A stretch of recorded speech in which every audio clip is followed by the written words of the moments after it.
Thank you everyone for joining me today. My name is Dr. Stacia Casillo. I'm a psychologist and I'm the director of the Ross Center, New York.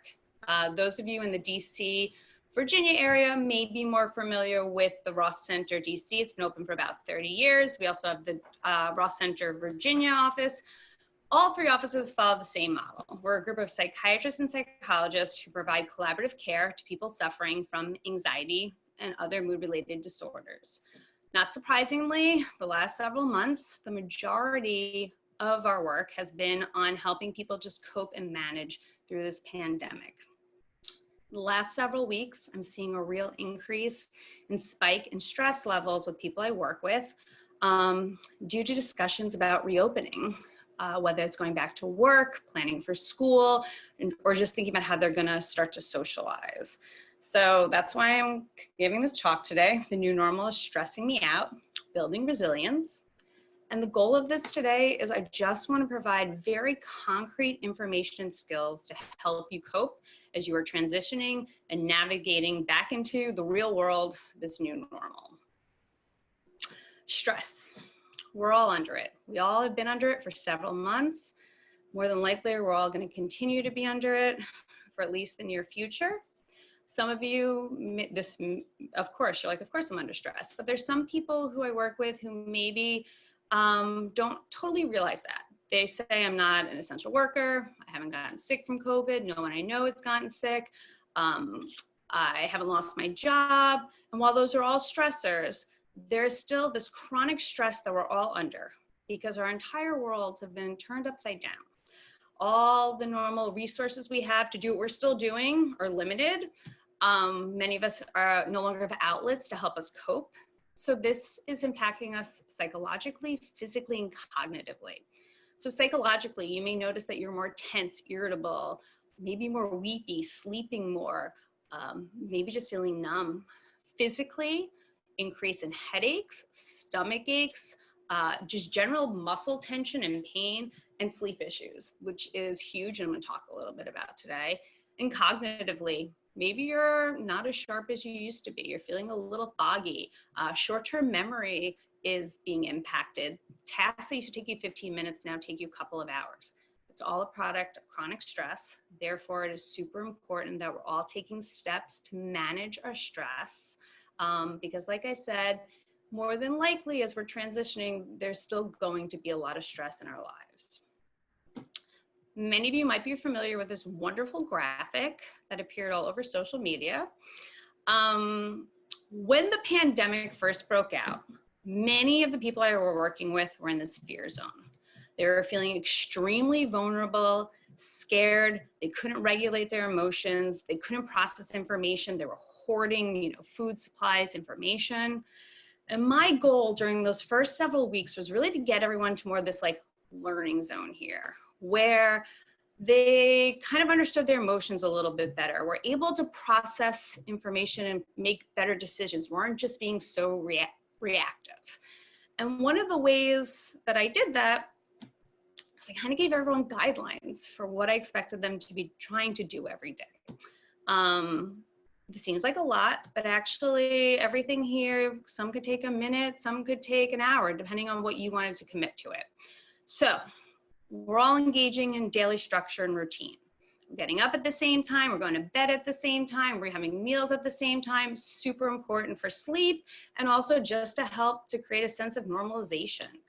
Getting that heart rate up. We all know the benefits of exercise, again, psychologically, physically, cognitively, connecting with others. I had a rule that I want everyone to reach out to one person outside their home every day.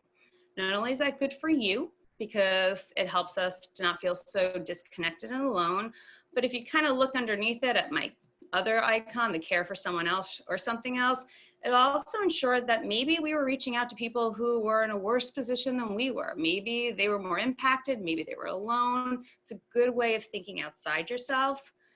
You engage in one pleasure activity a day. Super important, helps us to feel joy, less tension. We're making progress towards one goal. I don't care if it was cleaning a drawer or doing a work project, but that we're kind of every day working away at something. We're going to engage in daily mindfulness practices, and then we're going to try to eat well. So if you were kind of doing that, that helped a lot of people stay in that learning zone.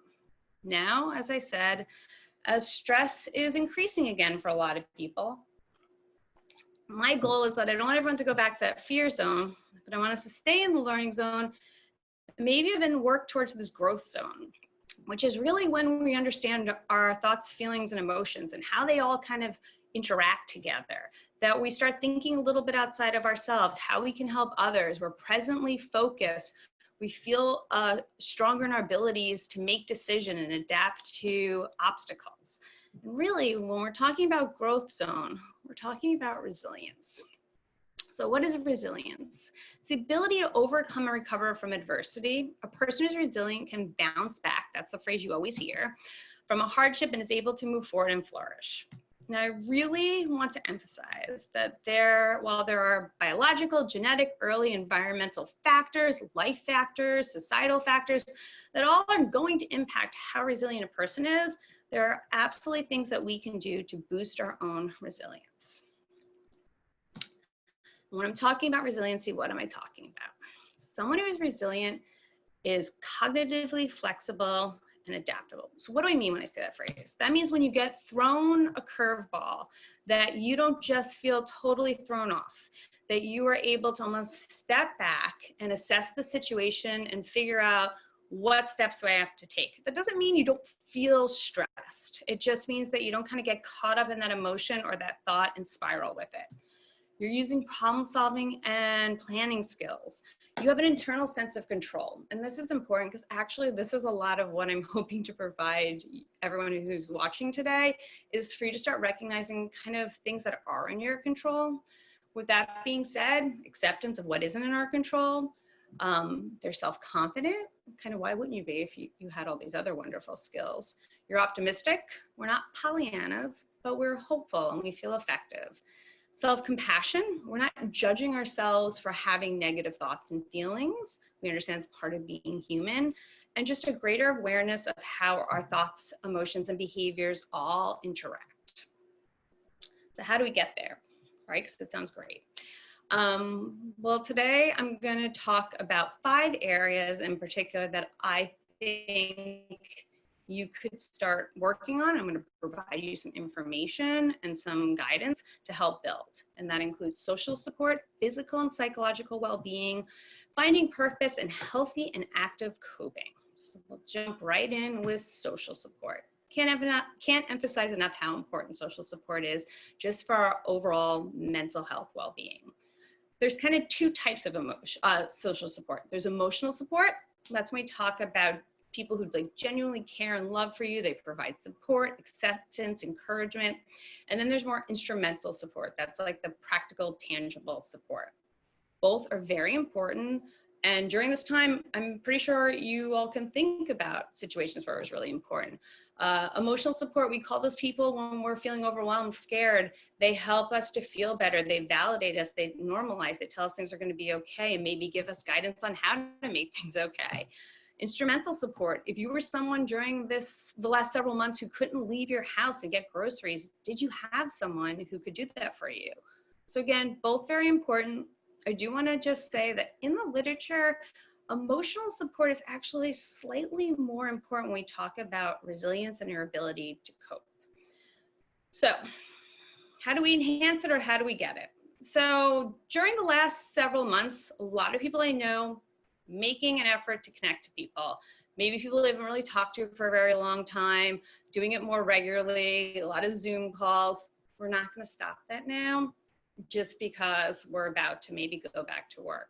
We're going to stay connected to our loved ones.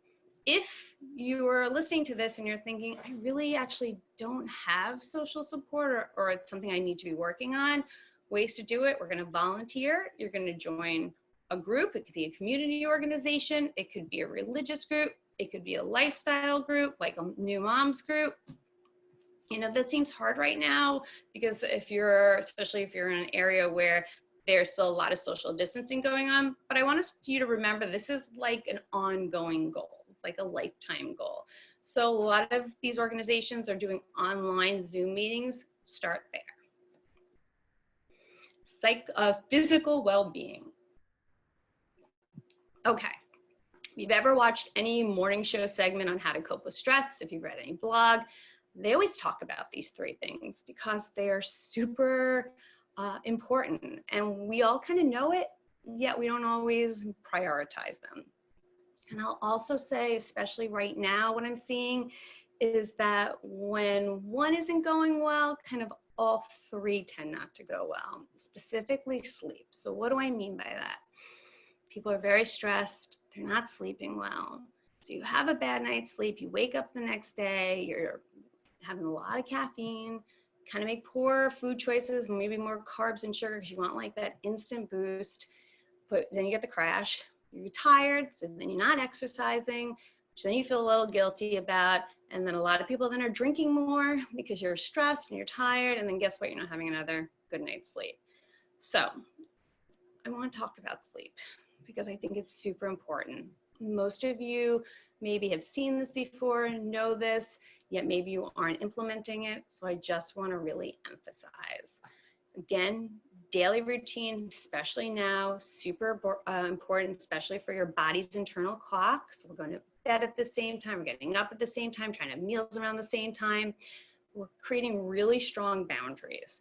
Home now is our work. Maybe we're running a school out of home. Maybe you're exercising out. Everything's happening at home, but the bed is only for sleeping. So you're not doing work on it. We're not having meals. You're not doing your children's homework on the bed. Those Zoom dates with your friends, try to get out of the bed. You want your mind, when it goes into that bed, to just associate it with sleep. I'm going to talk a little bit more about that. Exercise, we all know that that is really helps with sleep. Just be cautious not to do it too close to the time you're going to bed. We're going to avoid caffeine in the afternoon. We're going to limit our alcohol intake. No smartphones or devices 1 hour before bed. We all know this, yet a lot of us are super bad about this, but it is really important because A, it suppresses the release of melatonin, the blue light, and also it alerts the mind. And I would argue that most of the things that we are all looking at on our phones in bed at night are really not relaxing things. If you're reading the news or social media, a lot of times it's very maybe things that are causing anxiety or worry, so we're not going to do it. We're going to establish a bedtime routine, like this beautiful little baby here. There's a reason children and toddlers have bedtime routines. It sends the message to their mind and body that they're getting ready to go to sleep. You need to do the same thing. And again, doesn't have to be super elaborate. Maybe it's you take a shower, you read a book, you go to bed. Maybe you've been listening to your therapist and you just decide to do some mindfulness activities. Maybe write a little something you're grateful for, and then go to bed. But some type of routine that sends the message to your mind that you're getting ready to unwind. Comfortable sleep environment, cool, cold, and quiet. And something I call the 30-minute rule. If you're laying in bed for more than 30 minutes and you haven't fallen asleep, you need to get up and leave the bed. The reason you want to do that is kind of, I was talking about boundary setting.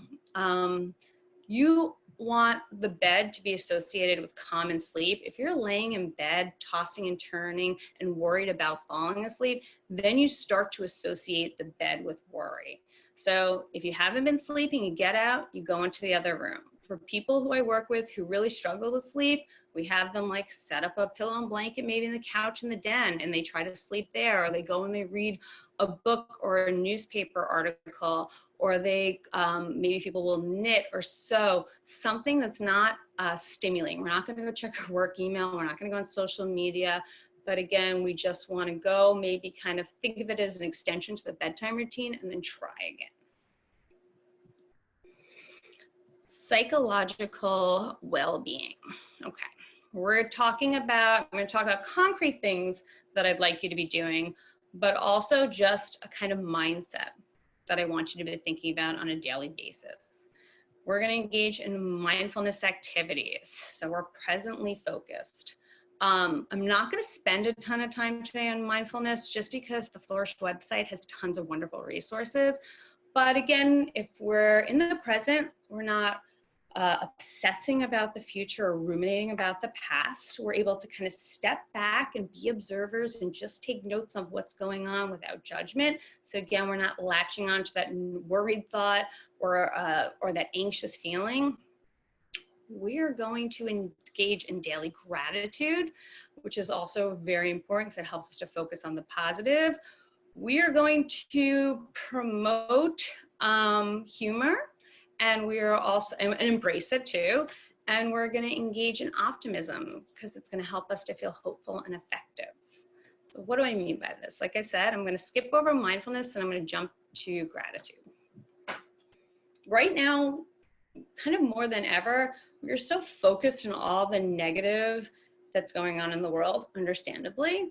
So we really want to work on looking at our day, and instead of maximizing the negative and minimizing the positive, we want to flip it. We want to find what's good, what we were happy about. It's a great thing to do as an individual at the end of the day. If you want to write in your journal or write somewhere 1 to 3 things you're grateful for, that's great.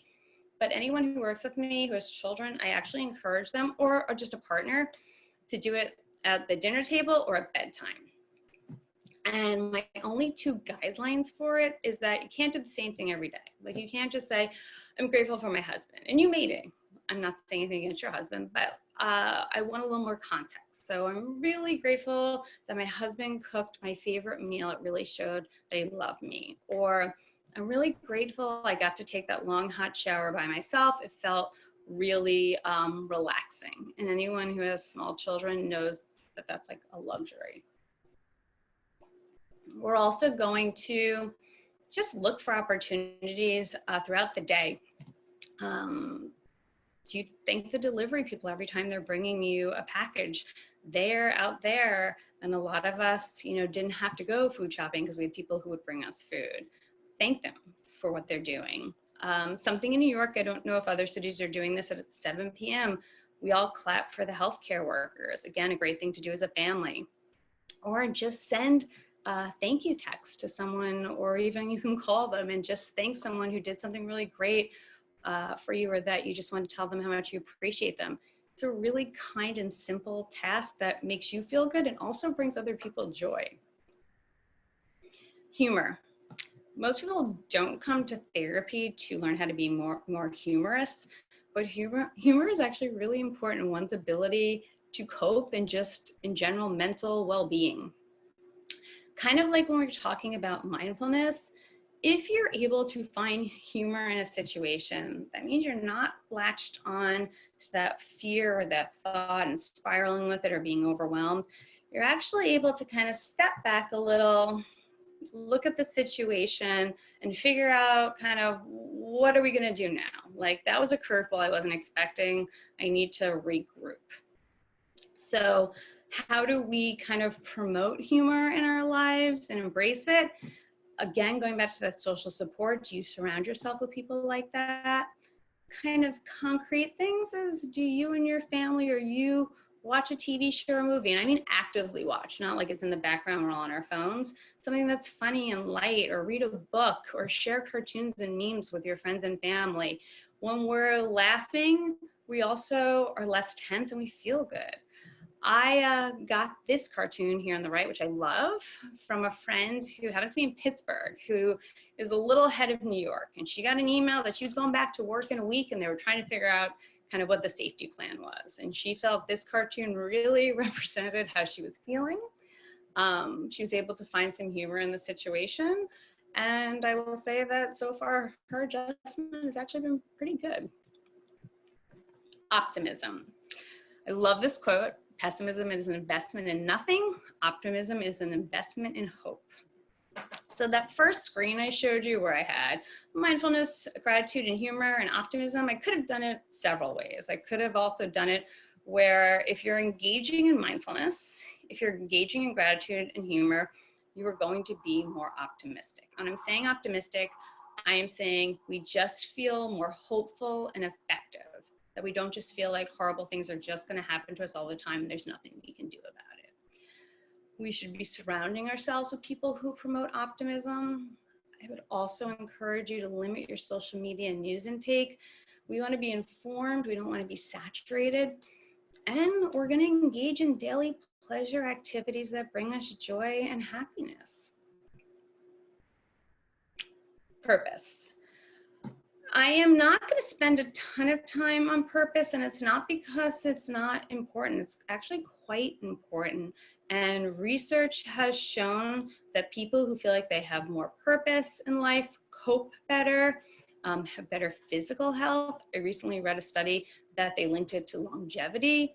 But the reason I'm not going to spend a great deal of time on it is because it's such a personalized experience that requires a lot of self-reflection. But I am going to just maybe give you some starting points. So you need to know your values. So as I say that, if that's something you're not sure about, this is the only time as a therapist that I'm going to tell you to Google something. Google values, Google core values. And you'll come to multiple websites that have a list of 100 different values. And I would just look at it and I would go through it once without judgment and just mark off the ones that have meaning to you or that you think are important to you. And then maybe from there you start to go through and maybe really focus on the ones that are really more important until you come up with a handful of values that you think really represent who you are and what you think is important. Strengths. Again, if that's something that you're not sure what your strengths are, we go back to your social support. I love the social support. It's really important. I know I keep talking about it. And ask them, what do they think your strengths are? We're going to think about ways we can help others. It can be globally, or it can be something as simple as a family member, a neighbor, but just starting to think outside of ourselves. And you can also start by writing just a daily intention. It's a good way, it's a good first step. Healthy and active coping. When I say healthy and active coping, I'm saying that we're going to recognize when there's a problem that needs to be addressed. We are not just worrying for the sake of worrying. So what do I mean by that? This is not to parent shame because I am a parent. A lot of times parents will say, I worry that my son's not eating enough, or I worry about my son's job, or I just worry that he put his seatbelt on it. And there may not be no indication that he wouldn't do this, but you're just worried about someone all the time. And I hear a lot that, well, I love someone, so I worry. But if there isn't a clear problem, then we are using a lot of cognitive, emotional, and sometimes even physical energy to solve a problem or worry about a situation that doesn't exist. Also remember, just because you have a thought doesn't make it true. We have hundreds of thoughts every day. When we are anxious or worried or even angry or sad, there are certain thoughts we tend to think are more true that maybe the day or week before we weren't anxious or worried or sad, we wouldn't have thought twice. We would have been like, oh, there's that thought and let it go, but now we're latching onto it. So again, we need to be able to recognize when there's actually a problem that needs to get addressed. When we do, we're going to take productive steps to address that problem. It means we're not going to avoid, we're going to engage in problem solving and planning. And then the big one also is you have to know when to accept that things are out of your control. As many of you know, the famous serenity prayer, grant us the serenity of mind to accept that which can't be changed, courage to change that which can be changed, and wisdom to know one from the other. Anyone who works with me, especially the last several months, will hear me say all the time, the only thing you truly have control over is your own behaviors. And that is becoming very apparent to people, especially when maybe they have loved ones who are not engaging in the same type of precautions that they are or they wish they were. And you may beg, plead, guilt trip, try to get people to do what you want. And you have to realize that it's really out of your control. And the only thing you can do is you can make choices for yourself. So kind of two strategies or tips I'm going to talk about for ways that you can engage in healthy and active coping is one that I call focus on the facts. And the other one is productive versus unproductive worry. So anyone who's done any type of cognitive behavioral therapy might recognize this. It's like a form of a thought log. But when we're talking about focusing on the facts, I want to know what the worried thought is. Actually, you want to know what your worried thought is. We want to know what the evidence that you have to support that worried thought. Do you have any evidence that might go against that worried thought? And then we're going to find an alternative thought. So let's say that Bill is afraid, he's the worried thought he's going to get fired.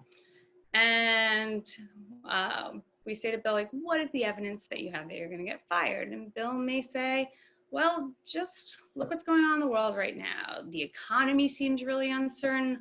Unemployment is really high. No one knows what's going to happen next. You know, and if it's someone talking to me, they might say, it seems like a really legitimate worry to have. And then we might say, what evidence do you have that your worried thought isn't true?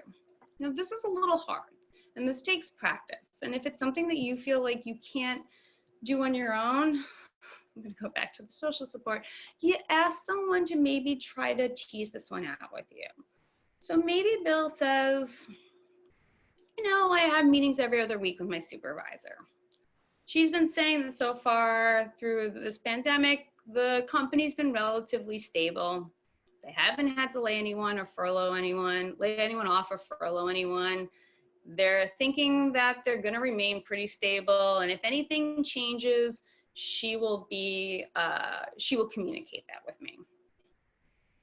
So what might be an alternative fact? Again, we don't want to do positive Pollyanna. We want to be realistic. And a realistic alternative is, while the economy seems uncertain and unemployment is high, so far or currently, my job and my company is stable.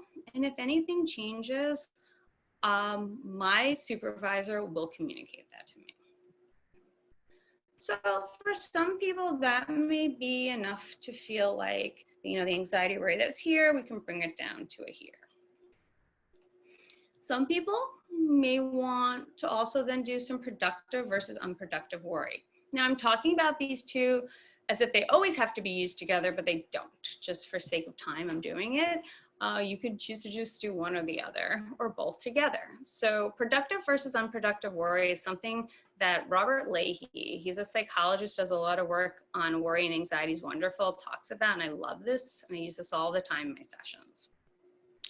So what do I mean when I say productive worry? We have to remember that worry isn't always bad. A little worry can be good. If we weren't worried about our health, we probably wouldn't eat well or exercise. We didn't worry about our job. We wouldn't like show up and hand in an assignment. So it can be slightly motivating. And we want it to be productive. And when I say productive, basically I'm saying if there's something in your mind that you're worried about, if you can take steps, you can put things on a to-do list, it is worth taking time to think about. So we can take concrete steps, we can be proactive, we can utilize our resources. So going back to Bill, I think I called him Bill. So Bill comes up with that alternative thought, right? So while there's a lot of uncertainty and unemployment's high, you know, currently his job is safe, but maybe he wants to feel like he has a little bit of a plan B and that he's not just kind of sitting with that. So productive worry is, do you update your resume? Do you update or start a LinkedIn account? Do you reach out to your network, professional network, and just let people think about you or see what's going on out there? Is there a skill? Sorry, I'm a loud talker, I'm Italian.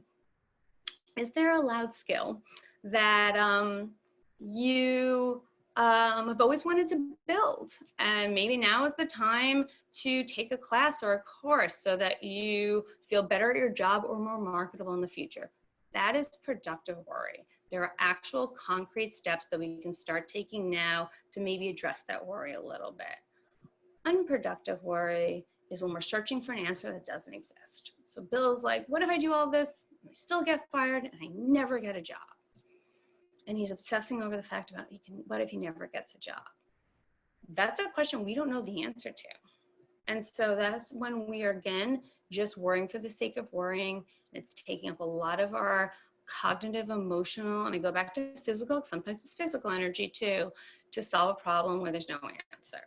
So we want to be mindful that we're engaging in productive worry, and when we're engaging in unproductive worry, that's when we have to really work on acceptance, maybe doing some more mindfulness grounding work, we're maybe engaging in a pleasure activity, we're engaging with our social network, but we're trying to get out of that worry thought and be more present focused and worry and focus our energy on things that are actually in our control.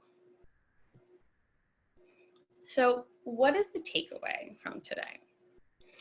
We will cope with uncertainty of the new normal by utilizing our social support. We're going to focus on our physical and psychological well-being. We're going to take time to self-reflect on what is important to us and how we want to engage in the world. We're going to challenge our thoughts and engage in active coping. Some people may be wondering when they need to be seeking professional help. Traditionally, we'd say when it impacts your functioning. And I know that's a little hard now because it feels like normal functioning is out the window. But what do I mean when I say this?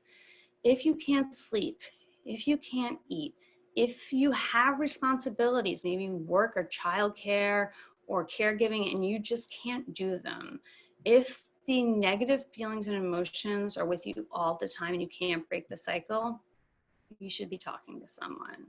If you're having any thoughts about hurting yourself, if you're engaging in any self-injurious or harmful behaviors, so maybe cutting, hitting, burning, or maybe you're drinking excessively or engaging in substance use. But I'd also put it out there that if you're just wondering if you should be talking to someone, I would call, because at the end of the day, it may just be a couple of sessions where someone is just kind of reviewing some strategies to help you cope. I want to end on this cartoon. It turns out it wasn't the giant asteroid that killed the dinosaur. It was the stress about the giant asteroid that killed the dinosaur. We have to remember humans have shown throughout history that we're actually remarkably resilient people. I know a lot of us are scared about what comes next. I think if we're engaging in techniques to help manage our coping, we're not thinking about the worst case scenario, we're taking things one step at a time, that we will adjust. And I want everyone to just kind of remember that.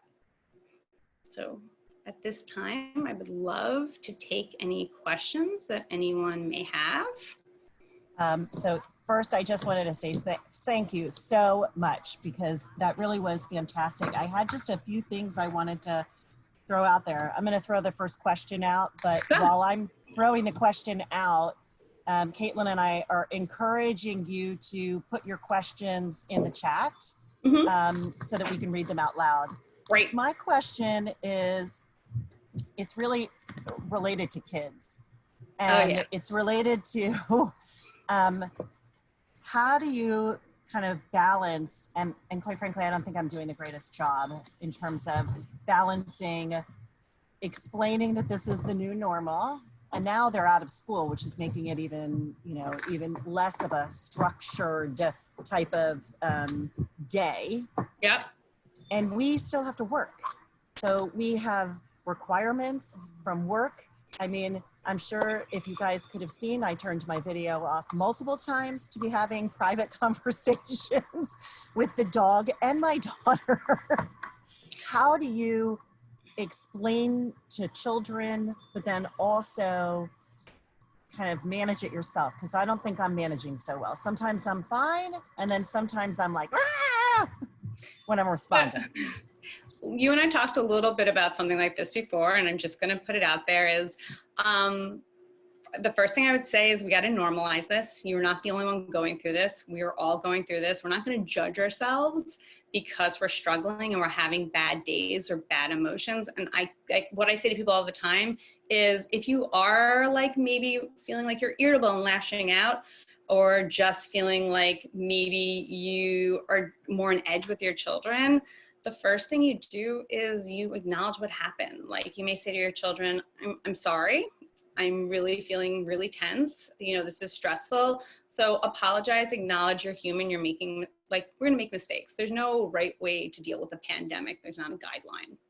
So how I think we talk about it with kids is, well, first, we're going to set the example. So a lot of stuff I talked about today, especially that psychological, physical well-being, we're going to implement that and model that to our children, and we're going to encourage them to engage in it as much as possible. A lot of kids are really anxious and they don't have the language to tell you that.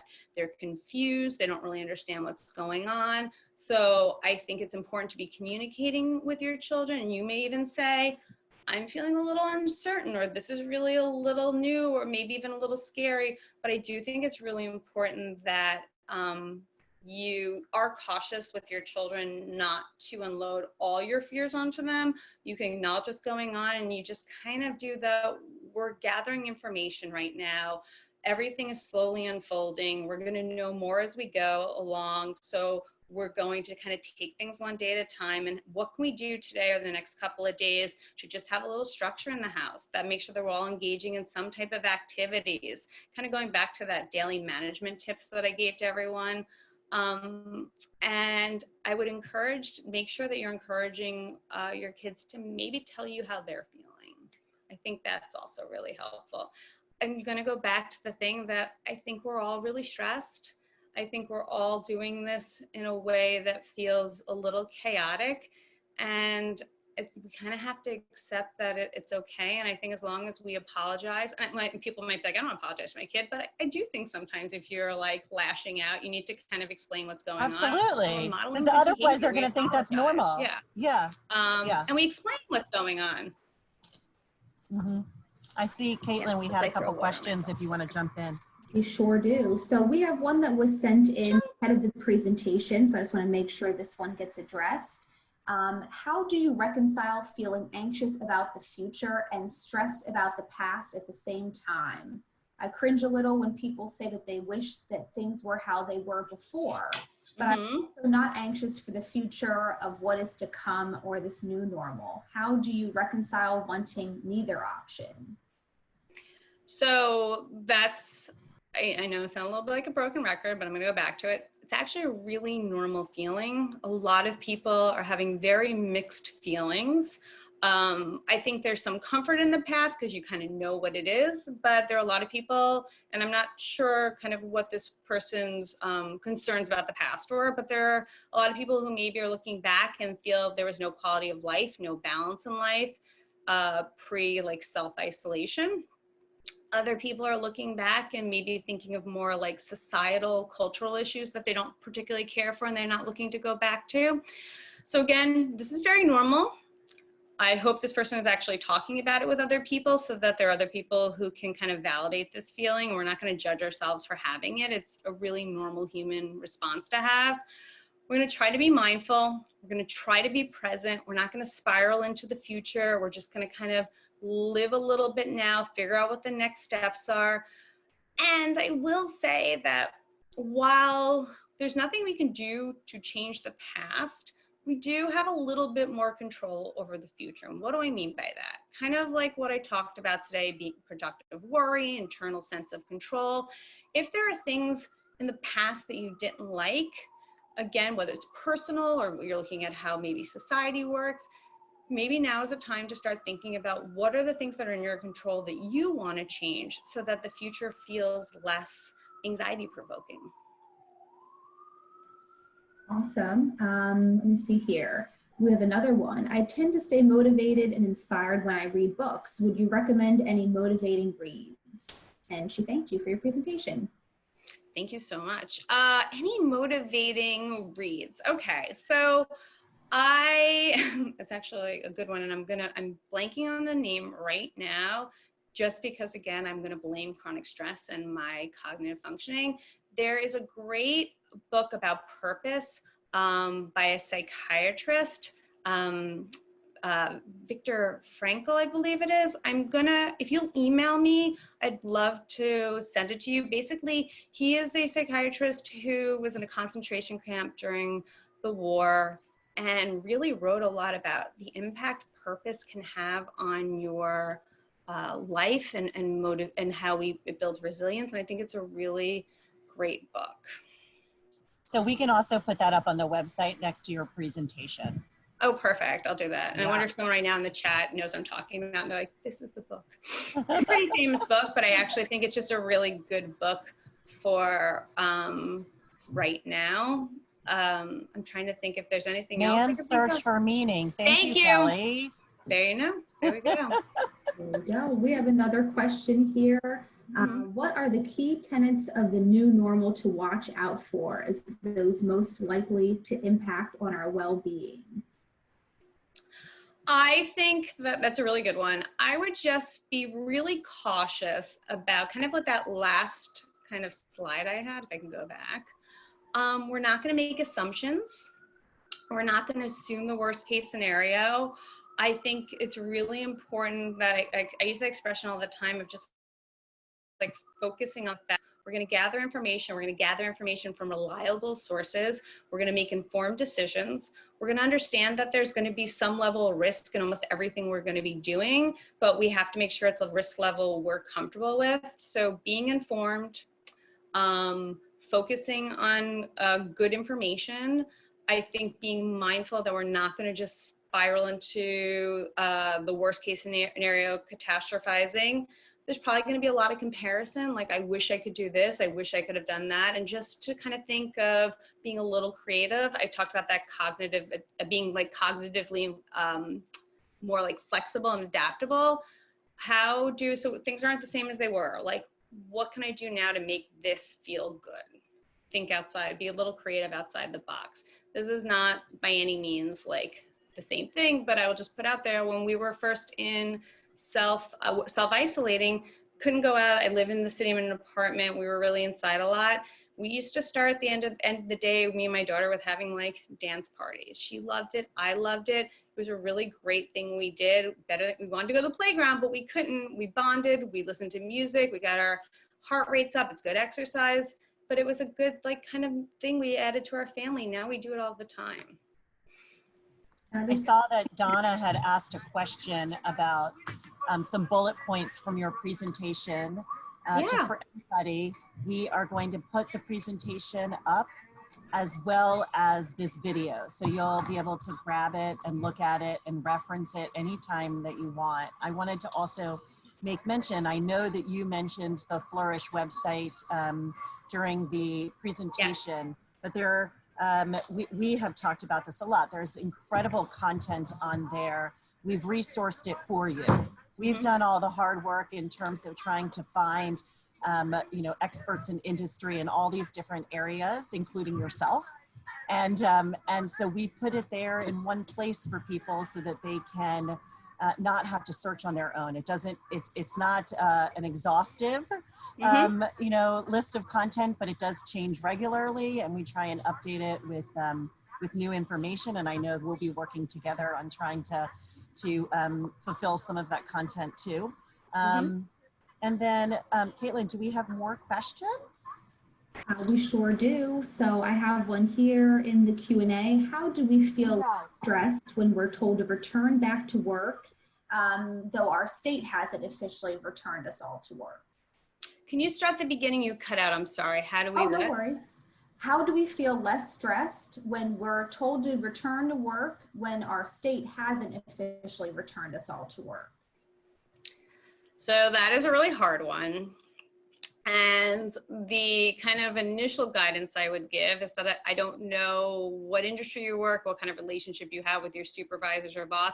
I hope you are engaging in active communication and also discussing your worries and fears, and maybe even discussing what steps they're taking to ensure your safety. And then if it feels like they're somewhat, well, there's two things I'll point out.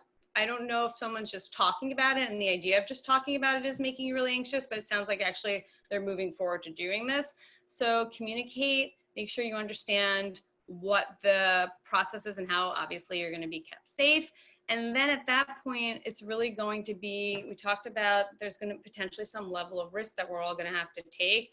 Are you gradually exposing yourself? I don't know if you're someone who has been kind of going out, maybe engaging in some safe social distancing and just putting yourself in these situations. Again, I'm emphasizing safe. Talk to your doctor if you need to know what they are, because I don't want to tell you what they are.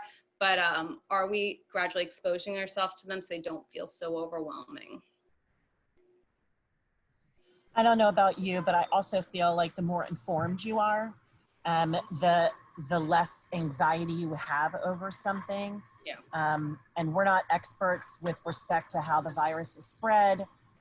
That's also why we hired an expert to tell our BICO community, you know, what we should really be worrying about, going back to what you talked about with respect to productive and unproductive worrying. Yeah. You know, the more informed you are, the more you can make those decisions a little bit, you know, more comfortably. And I would argue that if no matter what you're being told, your anxiety and stress levels are just not going down, that also may be when you want to just talk to someone who can kind of maybe tease through it a little bit more, to see if, and I'm not saying it isn't, maybe your fears are unbelievably rational and the setup isn't safe, or maybe we're thinking of the worst case scenario and we need to think about ways we can keep ourselves safe. We've got another one here. Do you think it's healthy for the media in particular to continue to tell us that we are stressed?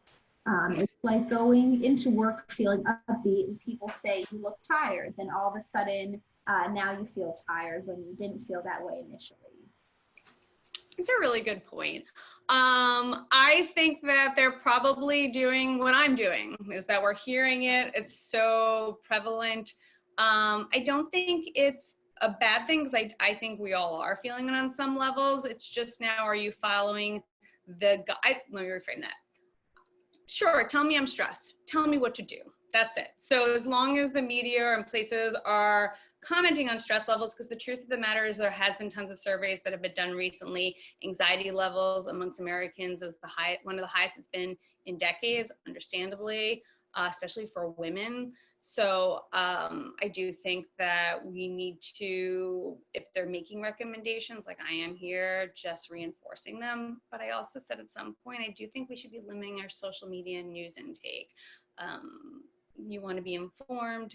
I don't think we want to be inundated. And if you are asking this question, I'm wondering if this is what you're feeling. So I think you kind of know that you don't need to be kind of reading all these lifestyle articles and blogs and health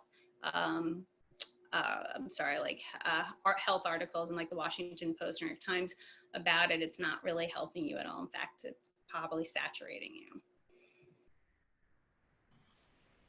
All right, we have a couple more questions. Thank you everyone for your engagement. Is it normal to feel that it's twice as difficult to communicate with coworkers and clients, even in the age of video conferencing? I'm so sorry. Can I ask you to read that just one more time? Hi, Kat. Yes, and excuse my cat.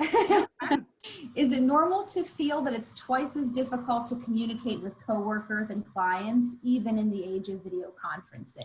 100%. So two things I'll say, and I don't know if this is kind of what the question is alluding to, is that, I mean, I'm doing therapy sessions like this. So much just gets missed when we're not actually in the room with people and we're not reading body languages and cues. This is exhausting. Not this presentation, but being on Zoom is exhausting. It requires a lot more of our cognitive energy. I'm also going to tell you that when I'm hearing from people, which I don't think is actually very common, especially people who maybe have a little social anxiety, we've been kind of very self-contained and deciding and limiting our social interaction. Now we got to go back and interact with people, and some people feel rusty. Some people actually feel a lot of fear that they just don't know how to do it. And then there's the whole extra element of, social distancing, feeling like cautious around people. Everyone's hyper vigilant. And when you're very hyper vigilant, it's sometimes like hard to be present and actually communicate with people. So I think this is, again, normal. I hear it all the time. And I think when we talked about having to kind of expose ourselves and get comfortable with something, I do think with time it will be something that people will feel more comfortable with again. Thank you. And I think I might have my last question here. It says, as an employer, what are a couple safe ways to probe for employees' feelings of fear or challenge during these times, but they might be afraid to express? It's a really good question. So I mean, there's a couple of different ways you can do it. You can do it anonymously if that's something that you really are hoping to get some feedback. The other thing I would do, because I'm a therapist and I feel like this is how I talk to everyone, is the one-on-one conversations. Maybe again, remember in the beginning when Chris was talking about dealing with her children, I think you acknowledge that there are some concerns and maybe even you have some of your concerns, and open that door and let them know what you're thinking, maybe what you're even worried about. Ask them what if they have any thoughts or feelings about that. So we're kind of sharing as opposed to putting them on the spot. And I think that is really helpful for people to feel safe. And then again, if for some reason you don't feel like that's going to happen, I would encourage some type of anonymous kind of survey or information if you can do that. For sure, I feel like as a supervisor, the more vulnerable you are with your team or the people that you work with, to a point, I think the more settling it is, and quite frankly, it probably makes you stronger as a team as well. I mean, you have to acknowledge the elephant in the room. We're all dealing with something we've never dealt with before. And it's completely normal to have anxiety and stress, you know, attached to it. I also think you have to realize that your employees might have some valuable insight. I know that along this process, especially in the beginning when we made the decision to close down my New York office, there were things that were brought to my attention that I hadn't even thought of, and it was really helpful. So I would encourage communication. So we're good, Caitlin? Yes? Okay, I can't thank you enough I'm so glad. For doing this presentation. For us, for me personally, it was enlightening, and so I hope that it was for our guests on today. Thank you again. Please do encourage your colleagues. They can look at it. It'll be on by Monday for those that want to watch the video, as well as the presentation and the book recommendation. And we thank you for joining us. Make sure you check out Flourish so you know what's coming.